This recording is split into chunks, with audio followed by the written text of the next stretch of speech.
We're doing it big this Mock Draft Monday with 7 New Orleans Saints mock drafts, including 2 brand new 7 rounds and a quick rundown of a bunch of different analysts and writers as well, which will include one of my favorite pairings at 16 and 19 I've seen so far. We got all that and a little bit of lagniappe for you on today's episode of Locked On Saints. You are Locked On Saints, your daily New Orleans Saints podcast, part of the Locked On Podcast Network, your team every day.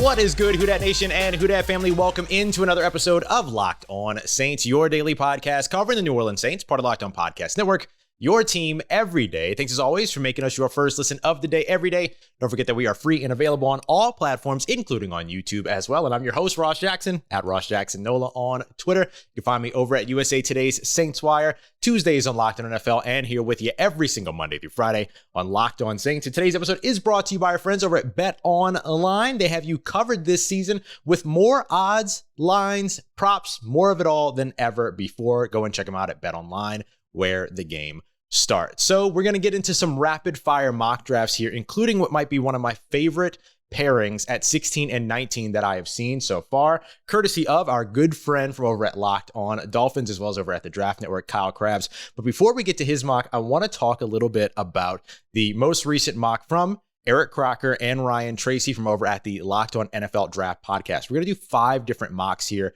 These first 2 are first round only. So we're really just talking about picks 16 and 19. An interesting pairing here in Ryan Tracy's most recent mock draft at 16, going with wide receiver Jameson Williams out of Alabama. Of course, we understand how explosive he is, but he is coming off that ACL injury. Hopefully will be available to begin the season. According to Trey Wingo, who joined us just a couple of weeks ago, or maybe a week ago now, that Jameson is ahead of schedule in terms of his recovery and his rehabilitation process and everything. So maybe we'd be able to hit the field a little bit sooner than most expect, but I wouldn't expect him to be out there week 1, right? Might be more like a week 4, week 6 type of situation. But you're okay with that because of what he gives you in what will now be a 17-game season for the rest of the year as an absolutely dynamic and explosive field-stretching, deep threat guy who can also create with the ball in his hand. At 19, and I've talked to these guys, I've said, hey, stop with the quarterbacks at 16 and 19, leave it alone. But at 19, if you get the wide receiver, and in this case, most of the tackles were already off the board as well, it is pretty interesting. But the thing that's most interesting here and that I want to highlight is that it's not Kenny Pickett, which is who we usually see. Malik Willis went earlier. This time, Desmond Ridder, who is my QB2, comes off the board as the second quarterback in this draft, immediately followed by Kenny Pickett to the Pittsburgh Steelers at 20. I'm going to tell you this now. If the Saints pick a quarterback at 19, I'd rather it be Desmond Ridder than Kenny Pickett. I just feel like Desmond Ridder has the higher ceiling, a little bit more pro-ready. Yes, he has some accuracy things, but as we talked about before, physical limitations are something that you can't really make any better. Mental limitations, things like that, accuracy limitations, mechanics, issues like that you can fix. Those are things that you can work on, that you can adjust, and you have a fantastic quarterback coach in Ronald Curry who can help to make that happen. So I would rather work with a guy that has some traits that need to be fixed as opposed to physical limitations like we see with Kenny Pickett. So interesting pairing there at 16 and 19, not one that we see often. Jameson Williams at 16, Desmond Ridder at 19. I think there's an interesting conversation to be had here. If all 4 top tackles are off the board already at 16 and 19, as was the case in this projection, hence no tackle at 16 or 19. I wonder the argument that could have been made for Boston College's Jahan Dotson on the interior at either 16 or 19 to help bolster where a lot of the pressure and a lot of the issues that the Saints have had in terms of their offensive line over the course of the last few years. If an investment on the interior offensive line would have made sense, Jahan Dotson went 2 picks later to the New England Patriots at pick 21. Just an interesting tidbit there. Okay, this is probably one of my favorite, if not absolutely my favorite pairing of picks that I have seen so far. Seth Galina from PFF is going to be joining us later on this week. He and I talked about our favorite pairing being Charles Cross and Chris Olave. We break all of that down later on this week. But in Kyle Krabs' What Would I Do mock draft, where he has a couple of things that are a little bit unique in terms of where the quarterbacks land, how none of the quarterbacks really go in the top 15 at all. But one of the things that's really interesting is that at pick 16, he has Charles Cross falling all the way down to the New Orleans Saints. He's a pure pass protector, but don't forget that he also played in what was effectively a triple option offense when he began at Mississippi State before Mike Leach took over. So you know he can be a run blocker too. You just have to go back past this year's most recent tape, or maybe the last 2 years' most recent tape. So you know that he can do both, but he's going to get dinged because most people are going to be focused on what he did more recently, which was that he played in an offense that passed the ball 80-something% of the time. But he's my favorite offensive tackle, my top offensive tackle in this class. And I think the best fit for the New Orleans Saints because of his speed, agility, all the things that he can do from an athletic standpoint, as well as just being an absolute monster of a pass blocker. So he picks Charles Cross at 16, turns around at 19 after Chris Olave goes at 17 and Garrett Wilson goes at 18 and selects at pick 19 for the Saints wide receiver Jahan Dotson from Penn State. Now I know Jahan Dotson, his height, his weight, he's under the usual New Orleans Saints thresholds, but I'm still curious to see if those thresholds are going to shift. We're going to talk about that again here in a little bit as well. But I've talked about Jahan Dotson. I did a whole segment on him a couple days ago about people sleeping on him and him being a first-round wide receiver that's not going to get the attention because he's not, as high profile as the Ohio State guys. He doesn't have the bulk and build of guys like Treylon Burks, for instance. So he's going to end up slipping down a lot of these conversations. But if he were to end up being drafted by the Saints along with Charles Cross, that is, those are two massive upgrades to their offense. And I think put them in a really, really, really excellent position at 16 and 19. Now, Kyle did do a second round where he was actually able to take Kenny Pickett at pick 49. Again, this was a what would I do mock draft for him. So he had some of these quarterbacks falling into that second round. But it's not at all out of the ordinary or out of the question to think that the Saints could potentially target a quarterback in the second round if they don't land one at 16 or 19 that they absolutely love. And that was what Luke Easterling from over at USA Today's Draft Wire did. Pick 16, he went Trevor Penning. Pick 19, he did Chris Olave, a combination that you've seen me do a ton, that you've seen a lot of mock drafts do a ton. But then at in the second round at pick 49, he took North Carolina quarterback Sam Howell. Sam Howell was set to be the consensus number one quarterback in this year's class, but had a very unsuccessful 2021, a less than ideal 2021 after losing 4 of his top receiving options. And I think put him in a situation to where he's now in that conversation as the second tier of quarterbacks in an already sort of downtrodden quarterback class. So I think getting him in the second round, knowing that he has the tools, he's got an NFL arm, you just need to kind of work on him. You're willing to take that risk in the second round, maybe more than you're willing to take that risk in the first, especially after you grab 2 starters to start off the draft. Next up, also with USA Today, was over at Touchdown Wire. This was from Doug Farrar, who had the Saints go with Jameson Williams at 16, so just like Ryan Tracy did. And then at 19, turn around and go with Central Michigan offensive tackle Bernhard Raimann. And then in the second round at pick 49, went with Penn State's Arnold Ebiketie, the edge rusher. Now, I'm not a big fan of edge rusher early on in this draft. 3rd, 4th, 5th round, sure, like a mid-round edge rusher, would never be surprised by that. You can't have enough of the guys. But investing a second-round pick where you could potentially get, as Mickey Loomis mentioned, a top 20 or 25 player, and passing on a potential starter there to get somebody that goes into a crowded edge rusher room that already includes Cam Jordan and Marcus Davenport and Carl Granderson and now Taco Charlton's been added to that. And of course, Peyton Turner coming into his second year after they already invested a first-round pick in him last year out of Houston. I just don't know what you do here. Now, the big question here, Chris Olave versus Jameson Williams, happy with either one of them. But one of the ones that I'm really intrigued by is the comparison between Trevor Penning out of Northern Iowa and Central Michigan's Bernhard Raimann. And for me, the big difference is you have both of these guys who have, mechanics, things that you want to improve upon, hand placement stuff that you want to improve upon, but they both play through the whistle. They both play deep into plays. But one of the things that stands out for me is, what is your development potential? And I think your development potential is much higher with Trevor Penning than it is with Bernhard Raimann. And so in this simulation that Farrar did, Penning was still on the board. He took Raimann ahead of Penning. And so for me, I'm going to go Penning for that every time because Trevor Penning at 22 years old has a little bit more of that development potential ahead of him than a guy like Bernhard Raimann, who only has been playing offensive tackle since his junior year, only been 2 years in that situation after transitioning over from tight end, and is already 24 years old as well. So for me, I don't really see the value in banking on a guy that doesn't have that amount of development potential left, as opposed to going for the one that does when both of them are on the board. So I lean a little bit more to Easterling's combo there of Olave and Penning as opposed to Williams and Raimann.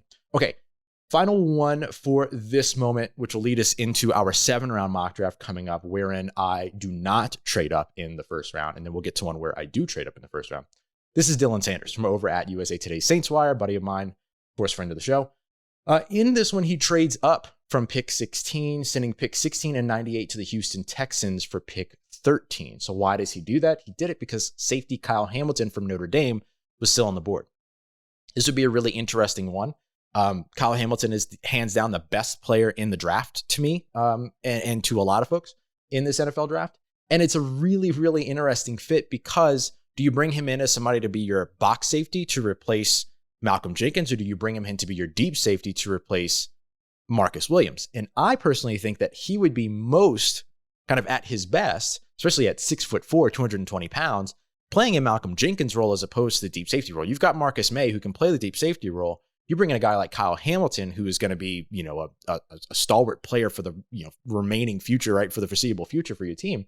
I think he fits a little bit more in that box role as somebody with that size that could play underneath, that has good instincts, that has good reflexes, doesn't have a ton of speed, but you're not too worried about that because of his instincts and his ability to be able to break on the ball, his explosiveness, all of that. He's got good numbers outside of that 40 time. So I'm not really worried about anything else. And you look at his tape, if you're taking him out of the deep safety role to where he has to play sideline to sideline because you have a guy that can do that, one of the best actually at doing it in the NFL in Marcus May, then you end up putting yourself in a good situation by utilizing this 6'4", 220 pound tackling machine, explosive guy underneath, right? Those underneath zones, being able to cut off passes that come in a little bit too low, all that. It just makes a ton of sense. Next up at pick 19, he was able to go Chris Olave. Y'all know I love that. Pick 49 in the second round, Tyler Smith out of Tulsa. So if you miss on an offensive tackle early on, there's kind of this class of offensive tackles that you can get to a little bit later. And Tyler Smith is at the top of that, right? He has the same type of development things that you want to see him get better at, like Trevor Penning, like Bernhard Raimann, all of that. But he's a second round prospect, so you're not investing as much in him. So you really, really like that. And then finally, at pick 120 in the fourth round, he had Arizona State running back Rachaad White, who is the New Orleans Saints' absolute best fit in this draft when it comes to running back. Plain and simple, no arguments. We'll break that down later on this week as we get into running back prototypes because I found some really interesting stuff. And Rachaad White sits right at the top of that list, along with Georgia's James Cook. Both of them would be absolutely outstanding. All right, next we're going to jump into our first 7-round mock draft, wherein I don't trade up in the first round, but I do in the second, so I could double up at wide receiver pretty early. So I want to make sure I got an outside guy and a slot guy really, really quickly. And I was able to get that done by trading up in the second round. So we'll break that down. I'll tell you who I grabbed and what it took to get there as we continue on with today's episode of Locked On Saints. But before we get to it, let me tell you about our friends over at Bet Online, who, of course, today's episode is brought to you by and brought to you in part by the #1 source for everything you need in terms of sports wagering, sports betting, everything that you're looking for, including sports developments, league reviews, news, and of course, you've got the basketball playoffs. The Pelicans moving on. They dropped game 1. Can they steal game 2? And of course, you have the start of the Major League Baseball season as well. So there's a ton for you to get involved in. Look, you already love sports. Now you get to put some action in there, have a little bit of fun to go along with it. BetOnline is your continued source for all of the sports wagering information, from live betting to esports, the playoffs, and even more. So go and check them out. Head over to the website today or use your mobile device so that you can keep up with all of the trends and action. It's BetOnline, where the game starts.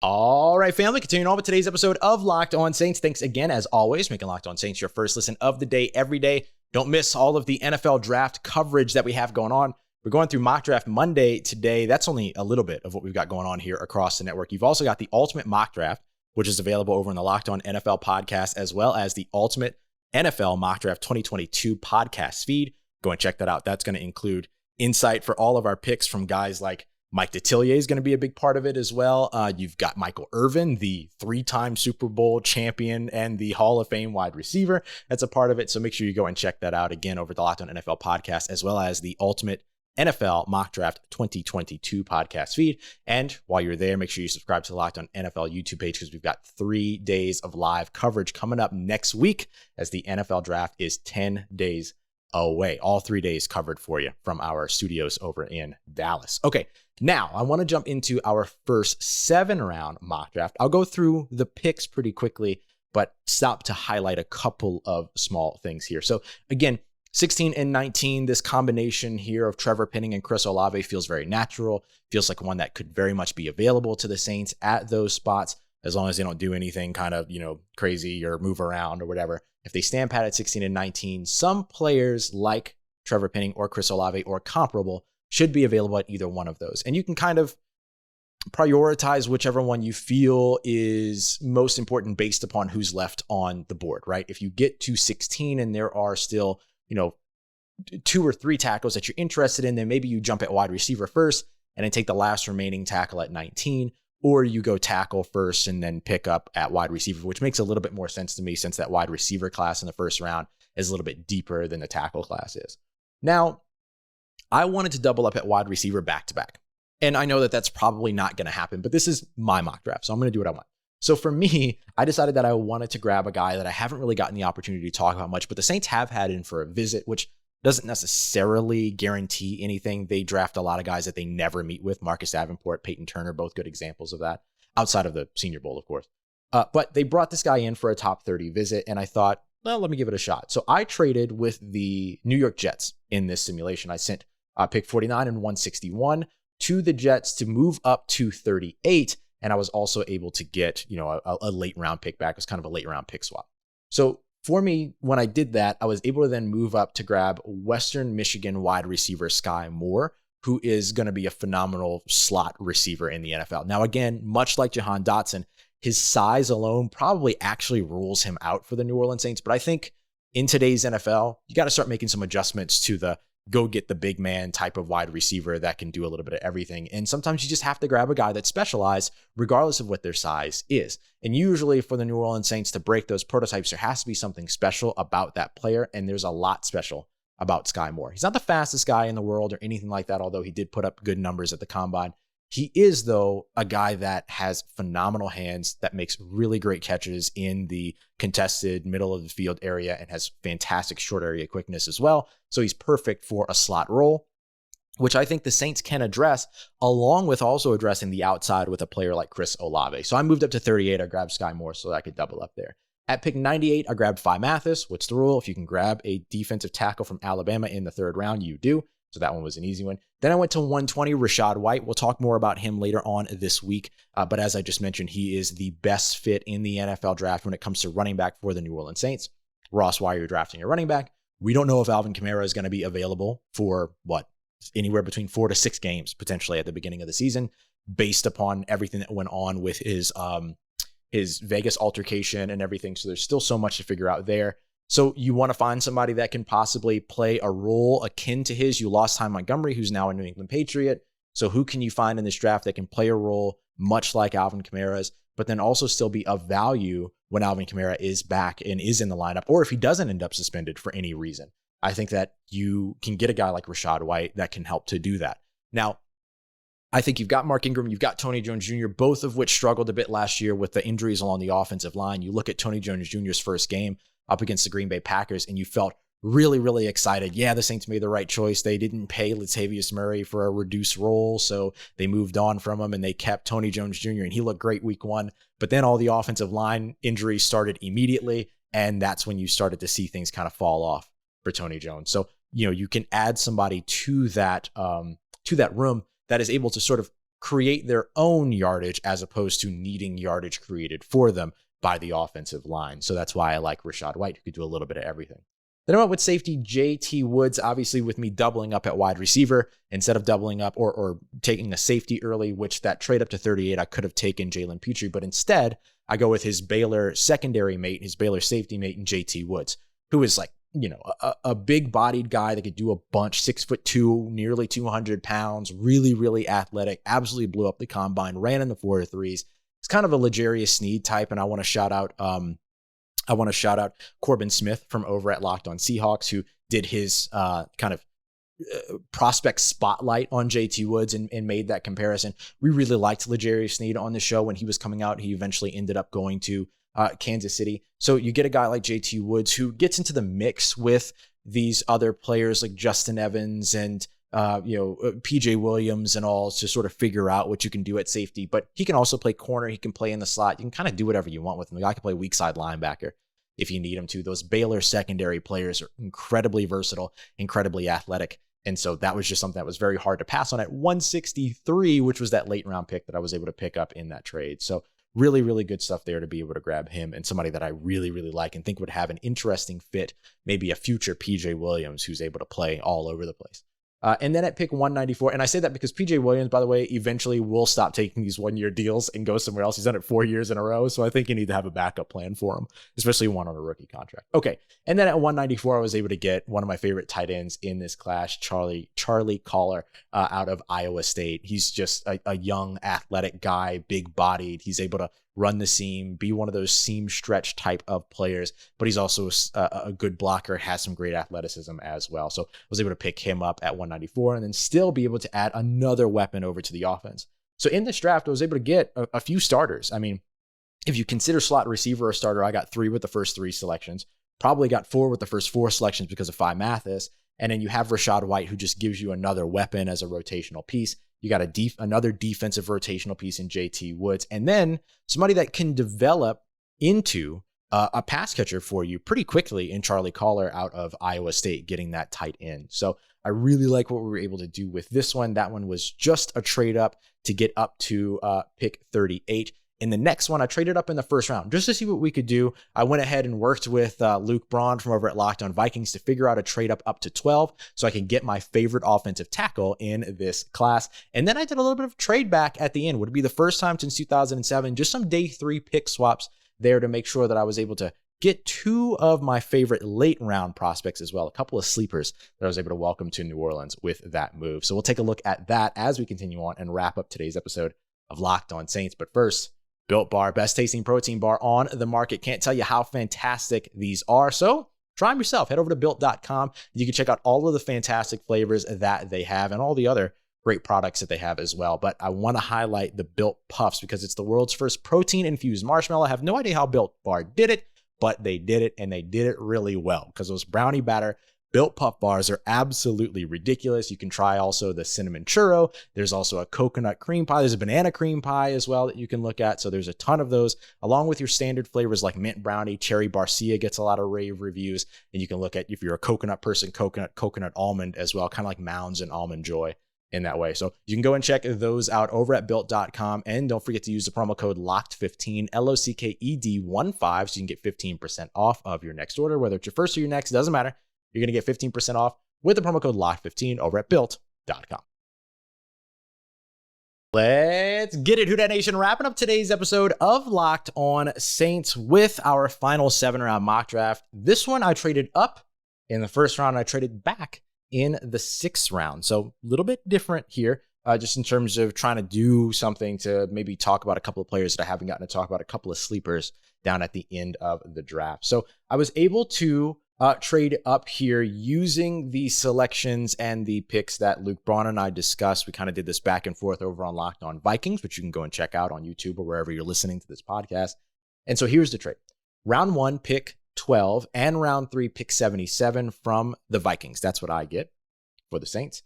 And what I send is round 1, pick 19, because I wanted to hold on to 16, round 2, pick 49, and round 5, 161. So I'm vacating a top 50 selection here. And I'm doing it in the sort of, I guess, with the guise of trying to make sure that I got a top 15 selection because there's a tackle that I wanted. He was there. So I went after him and I got him. And that tackle was, should not surprise you at all, Mississippi State offensive tackle Charles Cross. I talked about his athleticism. I talked about his size. Everything about him is fantastic. Now listen, Trevor Penning would be a very, very good get as well. He's lengthy, he's big, he's got great talent, he plays through the whistle, does a lot of things really, really well. And Charles Cross also does really, really well, but Charles Cross may be needing a little bit less polishing than Trevor Penning does and is my top tackle in this class. So when he was sitting there at 12, which is possible because, again, the NFL might look him over because of this pass-heavy offense that he's been a part of with Mike Leach, and they're looking for, running back, run game guys as well, which I think he'll also be able to be fine in. I'm going to take advantage of that with that slip. So I was able to do that and then turn around at pick 16, and I had my pick of the litter when it came to wide receivers. The only wide receivers that were off the board were Drake London, who I'm not very interested in anyway, and Jameson Williams. And I'm okay with that because I can get a version of Jameson Williams that maybe doesn't have the same run after catch ability, but has the health. So those two things balance each other out. And I went with, surprise, surprise, Ohio State's Chris Olave. So I won't bore you with those details. Now, I didn't have a second round selection, didn't have a top 50 selection, but I got two complete bona fide starters. Not any concerns. These guys are day one plug and play guys right away, right? So I sat around until pick 77, probably could have traded up, but I wanted to see what would be available here. And I was able to grab a third starter here in Greg Dulcich, my tight end one in this draft. John Ledyard also placed him as his tight end one. Big fan of what Dulcich can do.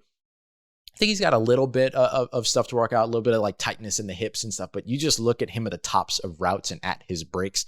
I mean, this guy's a route runner through and through as a tight end and is a big time catch threat. If you were an LSU fan, you saw it all happen in Los Angeles when they played UCLA to open up the season last year. So I was able to grab Greg Dulcich here, who really should like leapfrog guys like Adam Troutman and even probably Nick Vanette as long as like training camp goes well for him.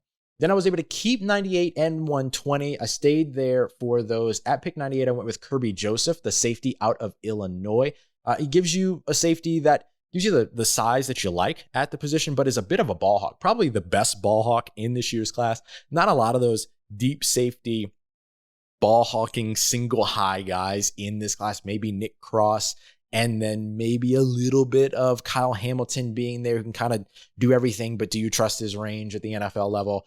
But Kirby Joseph is absolutely one of those guys. So that was an easy decision for me. So I kind of maybe got another starter there. Move Marcus May over to strong safety where he played in Robert Saleh's defense last year, and then have Kirby Joseph as the single high deep safety guy. Probably a lot more split zone than you're running with the two of them, a little bit more of that cover two situation, but you get the ball hawking playmaking ability that you want with a guy like Kirby Joseph. Then at 120, I wanted to keep that double up at wide receiver as I usually do. So I was able to grab Velus Jones Jr., the wide receiver out of Tennessee. He's going to have an immediate connection already with Cody Burns, who turned him around last year at UTK in Knoxville. And I get a slot receiver that way too. So it gives me an outside receiver in Chris Olave, gives me a slot receiver in Velus Jones Jr., and then gives me the best kept secret in the NFL in Deontay Hardy, who I can use anytime that I want, anywhere that I want, right? So that's why I ended up going with Velus Jones Jr. there. Then I doubled back. I went with another Tennessee player. So what I did here is that I traded back. So I traded pick 194 in the sixth round in order to be able to move back a little bit. So I traded with the Cleveland Browns. I got picks 202 and 223 this way by trading back out of 194. There were two prospects on the board that I really, really wanted. So I wanted to try my hand at being able to get both of them as opposed to having to choose between them at 194. I unfortunately still walked away with one of them, but I was able to still get another player that I really, really liked. So I was able to get Cade Mays, the interior offensive lineman out of Tennessee. He's a swing guy. He can play either guard position, either tackle position. So, I mean, hard to pass that up in the 200s at this point. And then at 223, I went with tight end Austin Allen. I was really trying to make sure that I hung around to either be able to grab Charlie Collar again, who I really wanted. But I still got Austin Allen, who has some pretty good numbers to his name. He's somebody that is going to be, 6'7", 240 pounds. He's going to be a blocking tight end for you, but he's got some good athleticism. He's really has some agility there as well, has some good explosion. So maybe you can work him in to something as a little bit more of a pass catcher role. But again, this is a 7th round selection. So there's not a lot of pressure for him to really turn into anything. You're just taking a swing here at another tight end that's out there, seeing what you can grab. So I went with him.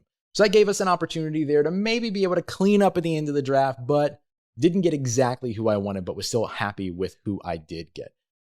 So just to kind of recap, so I opened that draft up with Charles Cross and Chris Olave after a trade up to 12. So at 12 and 16, I was able to grab them.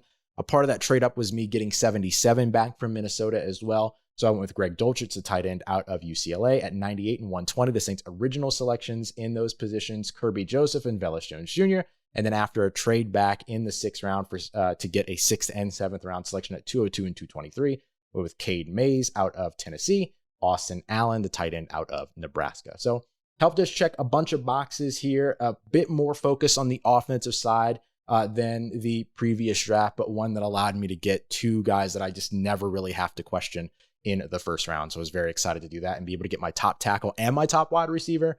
I couldn't pass it up. All right, coming up on tomorrow's episode here on Locked On Saints, we're going to dive into more conversation around Rachaad White, as well as James Cook, who are the two best fits for the New Orleans Saints if they decide to invest in a running back. We'll talk about why. And then on the Wednesday, we're going to go through all the trends and tendencies of Mickey Loomis and Jeff Ireland since 2015 and see what that tells us about this year's draft class. So we got a ton coming up for you here all throughout the week, as well as being joined by Seth Galina of Pro Football Focus. So make sure you're subscribed and checking out the show every day. Thanks as always. Make it as your first listen or watch of the day. For your second listen or watch, make sure you go and check out the Locked On NFL Draft podcast. Give them some hell because they keep giving quarterbacks at 16 and 19. So just let them know. You can go and let them know. They'll know it's coming from me. It's fine. I appreciate y'all as always for making me a part of your day. For everything else that you need around your New Orleans Saints in between these episodes, make sure you're following along on Twitter at Ross Jackson, NOLA. Hit me up. Let me know how the family's doing. Let me know how you're living.